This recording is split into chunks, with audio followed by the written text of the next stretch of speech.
నాకు ఈరోజు చాలా చాలా చాలా సంతోషంగా ఉందండి. నాకు వచ్చినట్టు నేషనల్ అవార్డ్ ఫీల్ అవుతున్నాను నేను. అందరూ ఒక మంచి సినిమా చేసేటప్పుడు, ఒక కొత్త రకమైన సినిమా చేసేటప్పుడు ఎంకరేజ్ చేసేదానికన్నా డిస్కరేజ్ చేసే వాళ్ళు చాలామంది ఉంటారు. ఇలాంటి సినిమా ఎందుకు చేస్తున్నారు, కమర్షియల్ సినిమా చేయొచ్చు కదా అని. కానీ ఒక గట్ ఫీలింగ్ని నమ్ముకొని ఆ సినిమా చేయడం జరుగుతుంది. కమర్షియల్గా హిట్ అయినా అవ్వకపోయినా ఒక సెల్ఫ్ సాటిస్ఫాక్షన్ అనేది ఉంటుంది, మంచి సినిమా చేశాము అని. ఈరోజు ఆ సినిమాకి నేషనల్ అవార్డు రావడం, చందమామ కథలకి, నాకే కాదు మన కంప్లీట్ తెలుగు ఫిలిం ఇండస్ట్రీ గర్వపడాల్సిన విషయం ఇది. ఆ సినిమా బయటికి రావడానికి, ఆ సినిమా చేయడానికి ఎంత కష్టపడ్డారో ప్రొడ్యూసర్, డైరెక్టర్ నాకు బాగా తెలుసు. నేను చేసిన ఫస్ట్ సినిమా అనగనగా ఓ ధీరుడికి నాకు నంది అవార్డు వచ్చింది. సైమ అవార్డు గుండెల్లో గోదావరికి వచ్చింది. మళ్ళీ ఊకొడతారా ఉలిక్కి పడతారాక అవార్డు వచ్చింది. ఇప్పుడు చందమామ కథలకి నేషనల్ అవార్డు రావడం చాలా గర్వంగా ఉంది నాకు. ఒక తెలుగు అమ్మాయిగా రిప్రజెంట్ చేయడానికి నాకు చాలా ఆనరబుల్గా ఉంది.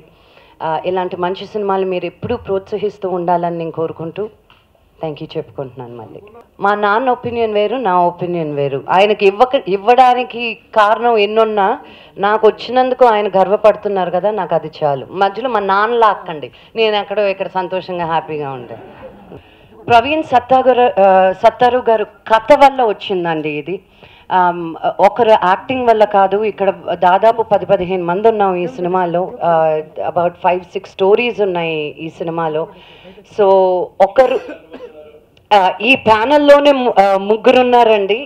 ఈ ప్యానెల్లోనే, మా ప్యానెల్లోనే నరేష్ అంకుల్ ఉన్నారు, కృష్ణుడు గారు ఉన్నారు, అంతే నేనున్నాను, ముగ్గురు ఉన్నాయి ఈ ప్యానెల్లో.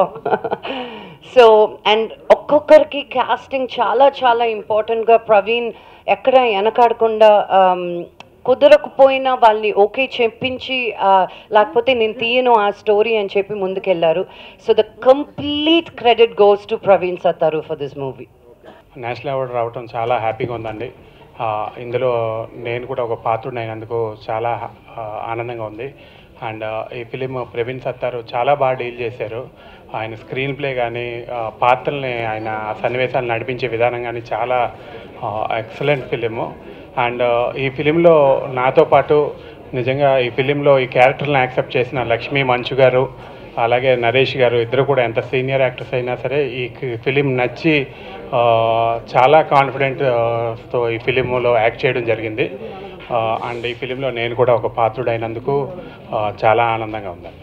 ఇందులో ఉన్న ప్రతి పాత్ర కూడా రియల్ లైఫ్కి చాలా దగ్గరగా, పాత్రలు చాలా సన్నివేశాలు కానీ చాలా దగ్గరగా ఉంటాయి, చాలా రియలిస్టిక్గా ఉంటాయి. ఆయన స్క్రీన్ ప్లే అంటే డిఫరెంట్ కథలన్నీ కలిపి బ్లెండ్ చేసి ఒక మంచి స్క్రీన్ ప్లే ప్లస్ ఆయన డైరెక్షను అండ్ పాత్రలు అన్నీ కూడా చాలా సహజంగా ఉండటం చాలా హ్యాపీగా ఉంది. And I thank to Naresh గారు అండ్ లక్ష్మి గారు ఆల్సో. వెలుగంతా మా మొహంలోనే ఉంది. ఇది మా సినిమాని కాదు, చాలా గర్వంగా ఉంది. ఈ రోజున జాతీయ సినిమాలో దక్షిణ భారతదేశానికి ఎప్పుడు చిన్న చూపు ఉన్నది అనేది ఒక కోణంలో మాట్లాడడం జరుగుతుంది. ఈ రోజున జాతీయ అవార్డ్స్ కమిటీని కూడా అభినందిస్తున్నాం. తెలుగు సినిమాకి, మంచి సినిమాకి ఎటువంటి ఇన్ఫ్లుయెన్స్ లేకుండా ఈ రోజున గోల్డెన్ లోటస్ జాతీయ అవార్డు రావడం అనేది చందమామ కథలకి చాలా సంతోషంగా ఉంది. ఈ రోజున ఇది ప్రతి తెలుగు పరిశ్రమలో ఉన్నటువంటి సాంకేతిక నిపుణులకి, నటులకు కూడా ఇది we share the award with all, ప్రతి తెలుగు కళాకారులతో మేము షేర్ చేసుకుంటున్నాం. ఇది hearty congratulations to director Praveen Sattaru and producer Chanakya and the entire team. ముఖ్యంగా మొదటి నుంచి కూడా మంచి సినిమా కోసం మేము పోరాడుతూ వస్తున్నాం. సక్సెస్ ఫెయిల్యూర్కి అతీతంగా ఒక డిఫరెంట్ థీమ్ ఉన్న, బోల్డ్ థీమ్ ఉన్న సినిమాలు చేస్తూ వస్తున్నాం. జీవితానికి దగ్గర ఉన్నటువంటి ఒక సినిమా, అత్యద్భుతమైనటువంటి స్క్రీన్ ప్లే, అద్భుతమైనటువంటి పర్ఫార్మెన్సెస్, చాలా రేర్ డైరెక్టోరియల్ కెపాసిటీ ఉన్నటువంటి వెంచర్ ఇది. దీనికి జాతీయ అవార్డు రావడం అనేది మ్యూజిక్ కానీ ప్రతి ఒక్క కోణంలో కూడా ఇది తెలుగు సినిమా చరిత్రలో మరొక మైలురాయి చందమామ కథ. Thank you very much.